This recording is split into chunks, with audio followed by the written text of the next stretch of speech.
La folie venue de la mer.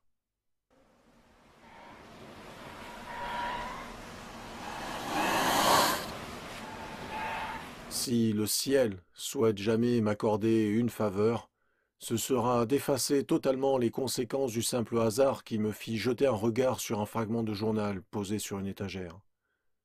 Je n'aurais pu le découvrir au cours de ma revue de presse quotidienne, car il s'agissait d'un vieux numéro d'un journal australien, le Sydney Bulletin du 18 avril 1925. Il avait même échappé à l'agence de coupure de presse qui, à l'époque de sa parution, recueillait avidement des documents pour alimenter les recherches de mon oncle. J'avais en grande partie renoncé à réunir de nouveaux éléments sur ce que le professeur Angel avait appelé le culte de Cthulhu, et j'étais venu passer quelques jours à Paterson, dans le New Jersey, chez l'un de mes amis, un homme d'une grande culture. Il était conservateur d'un musée local et minéralogiste de renom. Un jour, comme j'examinais les échantillons de réserve abandonnés au hasard sur les étagères d'une pièce située à l'arrière du musée, mon œil s'arrêta sur une curieuse photo de l'un des vieux journaux étalés sous les pierres. C'était le Sydney Bulletin auquel j'ai déjà fait allusion, car mon ami avait des correspondants dans tous les pays étrangers imaginables. Quant à la photo, c'était une simili-gravure d'une hideuse figurine de pierre, presque identique à celle que Le Gras avait trouvée dans les marécages. Je débarrassai avec impatience la page des précieux spécimens, puis parcourus rapidement cet article. Je fus d'ailleurs déçu de m'apercevoir qu'il n'était guère long. Ce qu'il laissait entendre était pourtant de la plus haute importance pour ce qui concernait la quête que je menais alors plus qu'au ralenti. Je déchirai donc soigneusement la feuille afin de passer aussitôt à l'action. Le texte en était le suivant. Mystérieuse épave retrouvée en mer. Le Vigilant vient d'arriver remorquant un yacht désemparé, armé en Nouvelle-Zélande. Un survivant et un mort retrouvés à bord. Récit d'une bataille désespérée et de morts survenues en mer. Un marin sauvé refuse tout détail sur étrange aventure. Curieuse idole trouvée en sa possession. Enquête doit suivre. Le cargo Vigilant de la compagnie Morrison en provenance de Valparaiso est arrivé ce matin à son quai de Darling Harbour, remorquant le yacht à vapeur Alert de Dunedin en Nouvelle-Zélande, touché et avarié mais fortement armé, qu'il avait aperçu le 12 avril par 34 degrés 21 minutes de latitude sud et 152 degrés 17 minutes de longitude ouest, et qui avait à son bord un homme en vie et un mort. Le Vigilant avait quitté Valparaiso le 25 mars. Il s'est trouvé poussé le 2 avril très au sud de sa route par des tempêtes exceptionnelles et des vagues monstrueuses. Le 12 avril, l'épave venait en vue et bien qu'apparemment déserte, on devait découvrir, après être monté à son bord, un unique survivant dans un état de demi-délire et un autre individu mort, selon toute évidence, depuis plus d'une semaine. L'homme qui vivait serrait contre lui une horrible idole de pierre d'origine inconnue, d'environ 30 centimètres de haut, dont la nature laisse les spécialistes de l'université de Sydney, de la Royal Society et du musée de College Street dans une perplexité complète. Le survivant affirme l'avoir trouvé dans la cabine du yacht à l'intérieur d'un petit reliquaire gravé d'un modèle courant. Cet homme, après être revenu à lui, a raconté une histoire de piraterie et de meurtre de la plus haute étrangeté. Il s'agit de Gustav Johansen, un Norvégien d'une intelligence certaine, lieutenant sur la goélette à deux mâts l'Emma d'Auckland, parti pour Callao le 20 février avec un effectif de 11 hommes. L'Emma, déclare-t-il, a été retardée et déviée très au sud de sa route par la grande tempête du 1er mars, et le 22 mars, par 49 degrés 51 minutes de latitude sud et 128 degrés 34 minutes de longitude ouest, elle a rencontré l'Alert, armée par un étrange équipage de Kanaks et de métis à l'air mauvais. Ayant reçu l'ordre péremptoire de faire demi-tour, le capitaine Collins a refusé. Sur ce, l'étrange équipage s'est mis à tirer avec sauvagerie, sans avertissement, sur la goélette, avec une très lourde batterie de canons de cuivre qui faisait partie de l'équipement du yacht. Les hommes de l'Emma ont montré du courage, dit le survivant. et bien que la goélette ait commencé à couler après avoir été atteinte sous la ligne de flottaison, ils sont parvenus à se ranger le long du bord de l'ennemi, à l'aborder et à s'empoigner avec l'équipage sauvage sur le pont du yacht. Puis ils se sont vus contraints d'achever tous les hommes qui le composaient, étant donné qu'ils leur étaient légèrement supérieurs en nombre, à cause de la manière particulièrement détestable et farouche qu'ils avaient de se battre, bien qu'ils eussent été assez peu adroits. 3 des hommes de l'Emma, dont le capitaine Collins et le lieutenant Green, ont été tués. Les 8 hommes qui restaient sous les ordres du lieutenant Johansen ont alors entrepris de faire naviguer le yacht qu'ils avaient capturé et de poursuivre dans leur direction première pour voir s'il y avait eu la moindre raison de leur ordonner de faire demi-tour. Il semble que le lendemain, ils aient levé l'ancre et abordé sur une petite île, bien qu'il n'y en ait pas de connue dans cette partie de l'océan. Que 6 des hommes soient morts, Dieu sait comment, alors qu'ils étaient à terre, bien que Johansen ait de curieuses réticences au sujet de cette partie du récit et se contente de dire qu'ils sont tombés dans une faille de rocher. Plus tard, paraît-il, son compagnon et lui sont retournés à bord du yacht et ont tenté de le faire marcher, mais ils ont été harcelés par la tempête du 2 avril. Entre ce moment et celui où il a été sauvé, le 12 avril, l'homme ne se rappelle pas grand-chose et il ne se souvient même pas quand William Bryden, son compagnon, est mort. On ne peut attribuer la mort de Bryden à aucune cause apparente, et elle a probablement été le résultat d'une surexcitation ou d'une trop longue exposition. Des informations envoyées par cablogramme de Dunedin précisent que l'Alert y était bien connu pour sa pratique du cabotage entre les îles et qu'il avait mauvaise réputation sur les quais. Il était la propriété d'un curieux groupe de métis dont les réunions fréquentes et les rencontres nocturnes dans les bois excitaient beaucoup la curiosité. Il avait en outre levé l'ancre en grande hâte juste après la tempête et les secousses sismiques du 1er mars. Notre correspondant d'Auckland indique que l'Emma et son équipage y avaient une excellente réputation et que l'on y décrit Johansen comme un homme sobre et honorable. L'amirauté va ouvrir dès demain une enquête sur toute l'affaire et tous les efforts seront faits pour persuader Johansen de parler plus librement qu'il ne l'a fait jusqu'à maintenant. C'était tout, outre la photo de la figurine infernale. Mais quelle chaîne de réflexion cela n'avait-il pas déclenché dans mon esprit? Voilà qui constituait de nouveaux trésors de renseignements à propos du culte de Cthulhu et la confirmation qu'il avait d'étranges intérêts sur mer comme sur terre. Quel motif avait pu pousser les membres de l'équipage hybride à donner l'ordre à l'Emma de faire demi-tour alors qu'ils étaient en train de naviguer avec leur affreuse idole? Quelle était l'île inconnue sur laquelle 6 hommes de l'Emma étaient morts et au sujet de laquelle le lieutenant Johansen était si peu disert? Qu'avait apporté l'enquête du vice-amiral et que savait-on de ce dangereux culte à Dunedin? Et, plus surprenant que tout, qu'est-ce qui reliait de façon profonde et plus que naturelle toutes ces dates entre elles et qui donnait une signification maligne désormais indéniable aux divers événements si soigneusement relevés par mon oncle? C'était le 1er mars, notre 28 février, que le tremblement de terre et la tempête étaient survenus. De Dunedin, l'Alert et son répugnant équipage avaient pris avec impatience le départ, comme s'ils avaient été impérieusement sommés quelque part. Et de l'autre côté de la terre, des poètes et des artistes s'étaient mis à rêver d'une étrange et sombre cité cyclopéenne, tandis qu'un jeune sculpteur modelait dans son rêve la forme du redoutable Cthulhu. Le 23 mars, l'équipage de l'Emma avait atterri sur une île inconnue et y avait laissé 6 de ses hommes pour morts. En outre, à cette date, les rêves des hommes sensibles avaient pris une vivacité accrue, et l'angoisse que provoquait en eux la poursuite mauvaise d'un monstre géant les avait assombris. Cependant qu'un architecte devenait fou et qu'un sculpteur sombrait brusquement dans le délire. Et que dire de la tempête du 2 avril, date à laquelle tous les rêves à propos de l'humide cité avaient cessé, et où Wilcox était sorti indemne de l'esclavage de son étrange fièvre? Que dire de tout cela?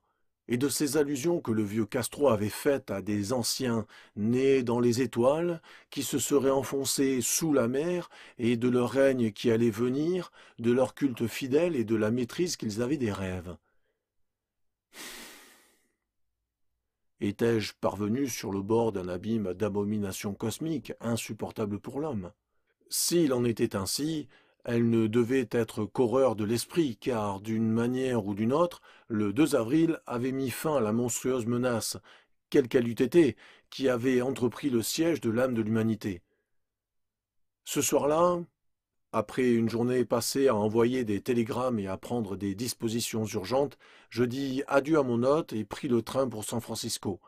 En moins d'un mois, je me trouvais à Dunedin, où cependant je découvris que l'on savait peu de choses sur les étranges membres du culte qui avaient fréquenté les vieilles tavernes du port.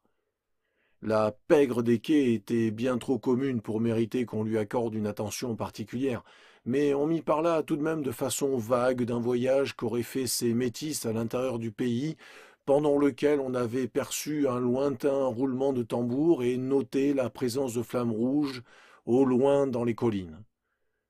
À Auckland, j'appris que Johansen, dont les cheveux couleur de paille étaient devenus blancs, était revenu après avoir subi un interrogatoire peu poussé et peu concluant à Sydney, qu'il avait alors vendu sa petite maison de West Street et qu'il était retourné en bateau avec sa femme à Oslo, où se trouvait son ancien domicile. De son expérience bouleversante, il n'avait rien voulu dire de plus à ses amis qu'il ne l'avait fait aux fonctionnaires de l'amirauté, et la seule chose qu'ils purent me confier fut son adresse à Oslo. Je me rendis alors à Sydney et m'entretins inutilement avec les marins et les membres du conseil de la vice-amirauté. Je vis l'Alert, vendu et converti à un usage commercial au Circular Quay de Sydney Cove, mais la contemplation de ces lignes, qui ne révélaient rien, ne me fut d'aucun secours. La figurine accroupie, avec sa tête de seiche, son corps de dragon, ses ailes écailleuses et son piédestal couvert d'hiéroglyphes, avait été remise au musée de Hyde Park.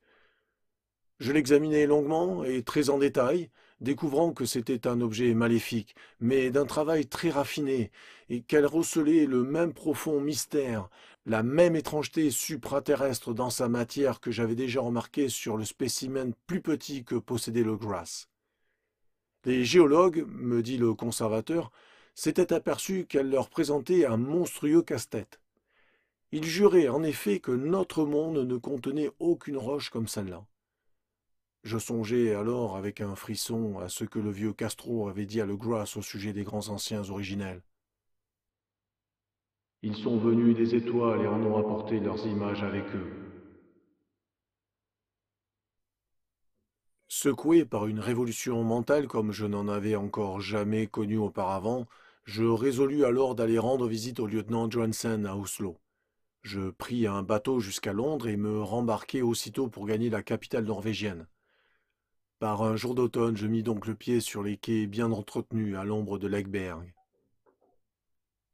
La maison de Johansen, comme je l'appris, se trouvait dans la vieille ville du roi Harald Hardrada, celle qui conserva vivant le nom d'Oslo tout au long des siècles, alors que le reste de la cité, plus important, se parait du nom de Christiana. Après un voyage rapide en taxi, je frappai le cœur battant à la porte d'un vieil immeuble très soigné à la façade crépie. Ce fut une femme au visage triste, vêtue de noir, qui vint m'ouvrir, et je sentis la déception m'envahir lorsqu'elle me dit, en un anglais hésitant, que Gustav Johansen n'était plus. Il n'avait guère survécu à son retour, disait sa femme, car ce qui lui était arrivé en mer en 1925 l'avait brisé. Il ne lui avait rien révélé de plus que ce qu'il avait déclaré en public, mais il avait laissé un long manuscrit, des questions techniques, avait-il dit, rédigées en anglais afin de toute évidence de la protéger des risques d'une lecture accidentelle. Au cours d'une promenade le long d'un étroit passage proche du dock Gothenburg, une balle de papier tombée d'une fenêtre sous les toits l'avait renversé. Deux matelots des Lascars l'avaient aussitôt aidé à se relever, mais avant que l'ambulance n'ait pu arriver, il était mort. Les docteurs n'avaient pu découvrir de cause qui expliquât sa mort de façon satisfaisante. Aussi avait-il attribué à celle-ci un trouble cardiaque et à l'affaiblissement de sa constitution. Je sentis alors me prendre aux entrailles cette noire terreur qui ne me quittera plus jusqu'à ce que, à mon tour, j'aie trouvé le repos de manière accidentelle ou autrement. Persuadant la veuve que les questions techniques de son mari me concernaient suffisamment pour qu'elle me livre accès à son manuscrit, j'emportai ce document et me mis à le lire sur le bateau de Londres. C'était un texte simple et plutôt décousu, l'effort naïf d'un marin pour rédiger un journal après coup. où il s'évertuait à évoquer jour après jour cet ultime et terrible voyage.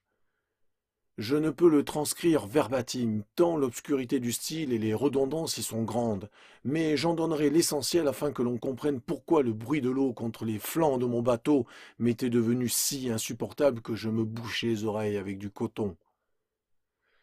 Johansen, Dieu merci, ne savait pas tout à fait, même s'il avait vu la cité et la chose, mais moi, il ne me sera plus possible de dormir jamais paisiblement, car je songerai aux horreurs qui demeurent tapies sans cesse derrière la vie, à travers le temps et l'espace, à ces blasphèmes impies venus d'étoiles plus anciennes qui rêvent sous la mer, connus et encouragés par un culte de cauchemar, impatients et tout prêts à les lâcher sur le monde, dès qu'un autre tremblement de terre fera à nouveau remonter leur monstrueuse cité de pierre au soleil et à l'air.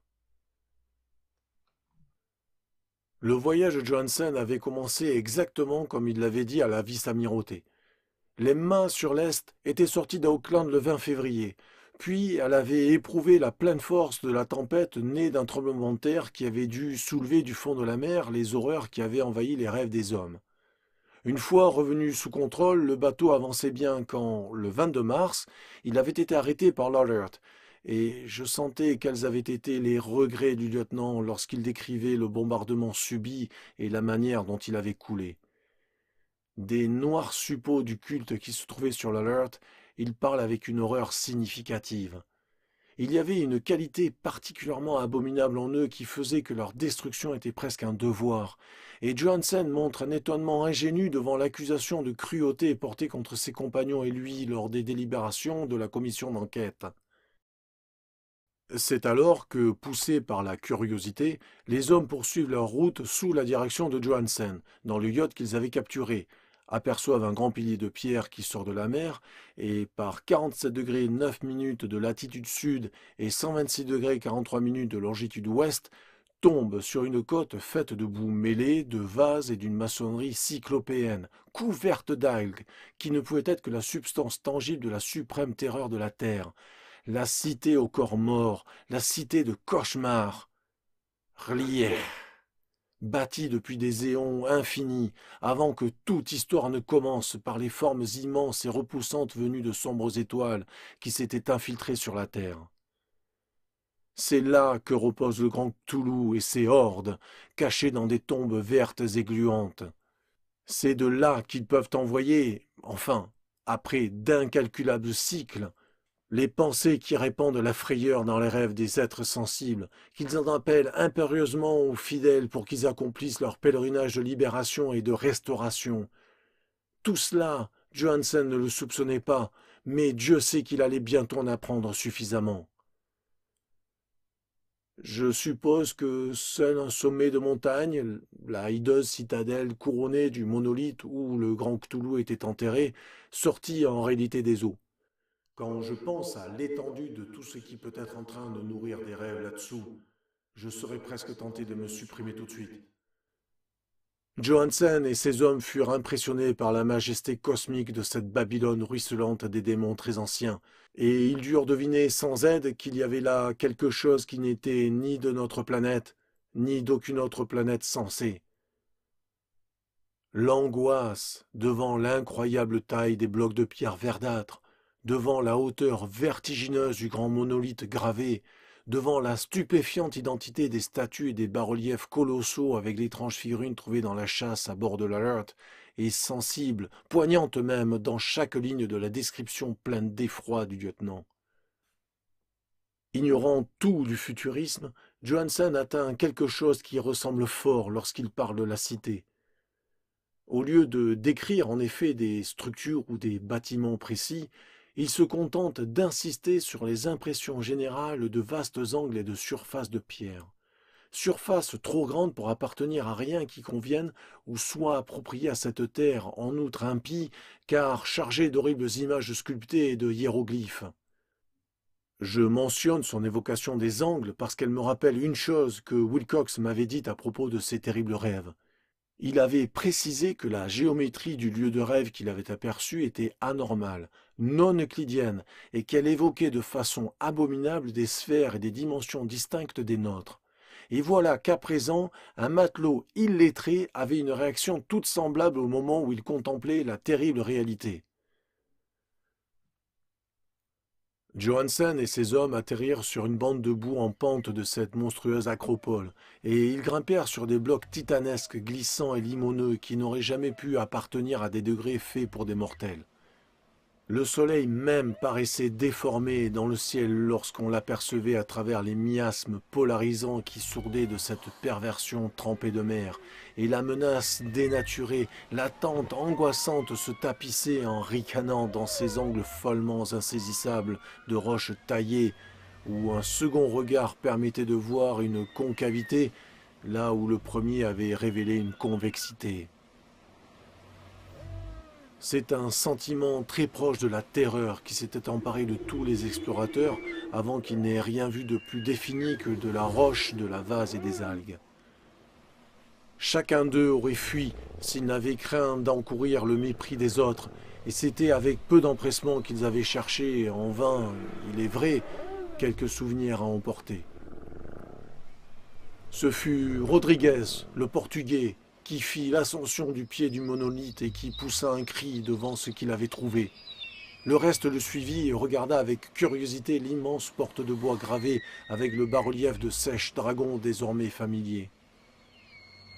C'était, dit Johansen, comme une grande porte de grange, et ils se rendaient tous compte qu'il s'agissait d'une porte, étant donné le linteau, le seuil et les montants ornés qui l'encadraient, même s'ils étaient divisés quant à savoir si elle était montée à plat comme une trappe ou de biais comme une porte de cellier. Ainsi que Wilcox l'avait déclaré, la géométrie de ce lieu était complètement erronée. On ne pouvait être certain que la mer et le sol se trouvaient bien à l'horizontale, ce qui expliquait que la position relative de tout le reste ait pu paraître d'une variabilité fantasmagorique. Bryden poussa sur la pierre en différents endroits sans résultat. Donovan tâta alors délicatement le pourtour, pesant sur chaque point au fur et à mesure qu'il avançait. Il grimpa interminablement le long du grotesque chambranle de pierre, c'est-à-dire que l'on pourrait parler de grimper si la chose n'avait été, après tout, horizontale, et les hommes se demandèrent comment il pouvait y avoir une porte aussi immense dans tout l'univers. Puis, très doucement, très lentement, le panneau de presque un demi-hectare commença à basculer vers l'intérieur à partir du sommet. Ils virent ainsi qu'il était équilibré. Donovan glissa ou se propulsa comme il le put vers le bas, à moins que ce n'eût été le long du montant, puis il rejoignit ses camarades, et tous observèrent l'étrange recul du portail monstrueusement gravé. Dans cette vision fantastique de distorsion prismatique, il se déplaçait de manière anormale en suivant la diagonale, si bien que toutes les règles de la matière et de la perspective en paraissaient bouleversées. L'ouverture était noire, d'une obscurité presque tangible. Ces ténèbres avaient en vérité une qualité positive. Elles conservaient en effet dans l'ombre les parties des murs intérieurs qui auraient dû être révélées, et elles commençaient même à cracher une sorte de fumée née d'un emprisonnement vieux de tant d'éons qui assombrissait visiblement le soleil au moment où celui-ci s'éloignait, furtif dans le ciel rétréci et gibbeux en battant ses ailes membraneuses. L'odeur qui s'élevait de ces profondeurs nouvellement découvertes était intolérable, et Hawkins, enfin, qui avait l'oreille sensible, dit qu'il croyait percevoir tout en bas le son désagréable qu'auraient produit des pas sur un sol détrempé. Tous écoutèrent, et ils écoutèrent tous encore lorsqu'elle s'avança pesante, et leur apparut au moment où elle faisait glisser en tâtonnant son immensité verte gélatineuse par l'ouverture noire afin de gagner l'air pollué sorti de cette cité de poison et de folie.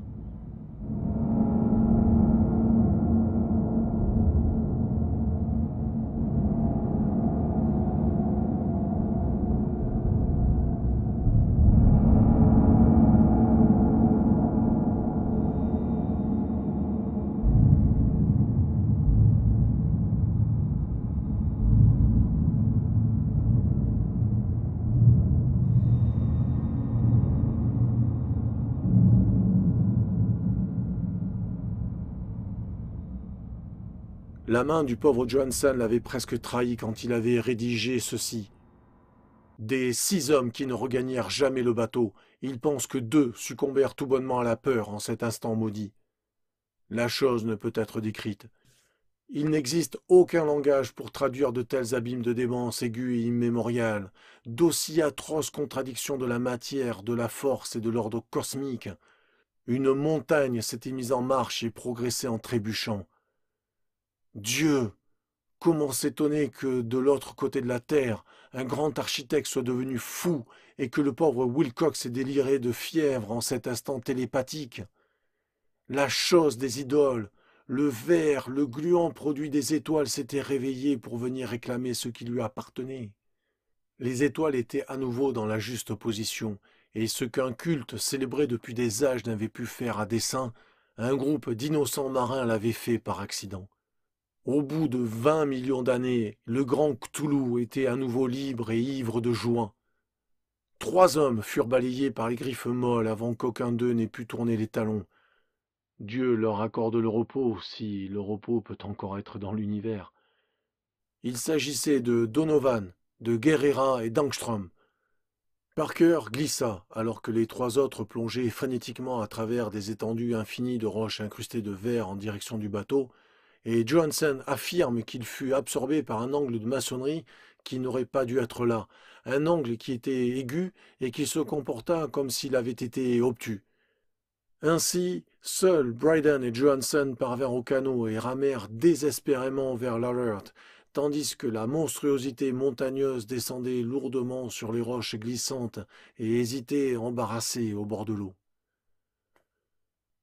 On n'avait pas laissé la vapeur tomber complètement en dépit du départ de tout l'équipage pour le rivage, et il ne fallut que quelques instants d'une précipitation fiévreuse du haut en bas entre la roue du gouvernail et les machines avant que l'Alert ne soit mise en route. Lentement, parmi les horreurs déformées de l'incroyable scène, le bateau commença à brasser l'écume des eaux létifères.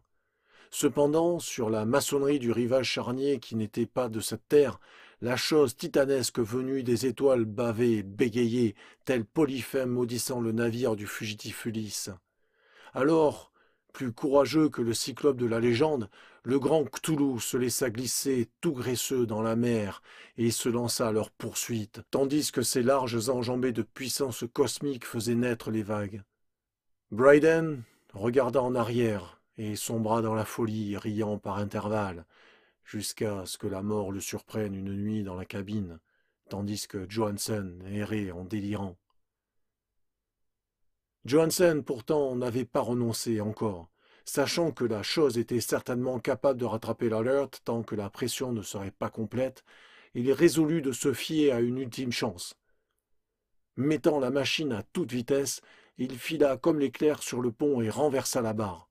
Il y eut un puissant tourbillon, une écume sur l'océan fétide, et, comme la vapeur montait de plus en plus, le vaillant Norvégien précipita son bateau sur la masse gélatineuse qui le pourchassait et s'élevait au-dessus des vagues moutonneuses et impures comme la poupe d'un galion démoniaque. L'effroyable tête de seiche dont les tentacules se contorsionnaient atteignit presque le beaupré du solide yacht, mais Johansen poursuivit sa route sans relâche. Il y eut un bruit d'éclatement rappelant l'explosion d'une vessie. Une fange bourbeuse se déversa, comme si un poisson-lune avait été fendu. Une odeur méphitique se répandit, comme si un millier de tombes avaient été ouvertes, et un tintamarre se produisit tel que le chroniqueur renonça à le transcrire. Un instant, le bateau fut souillé par un âcre, un aveuglant nuage vert, puis il n'y eut plus qu'un bouillonnement venimeux à la poupe où, Dieu du ciel! La plasticité répandue de ce produit innommable de l'espace était en train de se recombiner, nébuleuse, dans sa détestable forme originelle, cependant que la distance qui le séparait de l'Alert s'accroissait à chaque seconde comme le bateau gagnait de la vitesse grâce à la vapeur qui montait. Ce fut tout. Johansen se contenta ensuite de rêver sombrement devant l'idole de la cabine et de se charger des simples problèmes de nourriture qui se posaient à lui-même et aux fous rieurs qui se trouvaient à ses côtés. Il ne tenta plus de naviguer après sa première fuite audacieuse. La réaction semblait en effet avoir enlevé quelque chose à son âme. Vint alors la tempête du 2 avril, et les nuages s'amoncelèrent autour de sa conscience. Il éprouva alors une sensation de tourbillon fantomatique à travers les gouffres liquides de l'infini, de chevauchée vertigineuse sur la queue d'une comète à travers des univers tournoyants, de précipitation hystérique de l'enfer à la lune et de la lune à l'enfer, le tout accompagné par le chœur des autres dieux, riant aux éclats, convulsés, hilars, et des lutins verts moqueurs du Tartare qui portent des ailes de chauve-souris. Les secours, quand ils vinrent, l'arrachèrent à ce rêve. Le Vigilant, la commission de la vice-amirauté, les rues de Dundee et le long voyage de retour vers le pays natal jusqu'à la vieille maison proche de Legberg. Il ne pouvait raconter, on l'aurait cru fou. Il allait écrire ce qu'il savait avant que la mort ne survienne, mais sa femme ne devait pas deviner. La mort serait un bienfait, si seulement elle parvenait à effacer les souvenirs.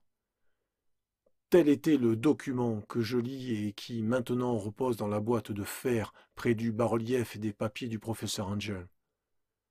Ce compte-rendu que je viens de faire ira le rejoindre. Ce témoignage de la santé de mon esprit où j'ai coordonné ce qui, je l'espère, ne sera plus jamais coordonné à nouveau. J'ai jeté les yeux sur tout ce que l'univers peut contenir d'horreur, et tant les cieux du printemps que les fleurs de l'été ne seront après cela qu'être empoisonnés pour moi. Je ne crois pas cependant que ma vie sera longue. Mon oncle s'en est allé, le pauvre Johnson s'en est allé, et moi aussi je m'en irai. J'en sais trop, et le culte est toujours vivant. Cthulhu vit toujours, lui aussi, enfermé à nouveau dans le gouffre de pierre qui l'a protégé depuis que le soleil est jeune. Sa cité maudite s'est enfoncée une fois de plus, car le Vigilant a navigué au-dessus du point où elle était apparue après la tempête d'avril. Mais ses ministres sur la terre vocifèrent encore, font des simagrées et sacrifient toujours autour de monolithes coiffés d'idoles en des lieux solitaires. Il doit avoir été pris au piège au moment où la cité s'engloutissait, alors qu'il se trouvait dans son noir abîme. Sinon, le monde serait déjà en train de hurler de frayeur et de frénésie. Qui sait comment tout ça s'achèvera? Ce qui s'est soulevé peut s'enfoncer, et ce qui s'est enfoncé peut se soulever. Cette nature repoussante attend et rêve dans les profondeurs, et le délabrement gagne les cités chancelantes des hommes. Les temps viendront, mais je ne peux ni ne veux y penser. Si je cesse de vivre avant d'avoir achevé ce manuscrit, je prie mes exécuteurs testamentaires de préférer la prudence à l'audace et de veiller à ce qu'il ne tombe jamais sous d'autres yeux.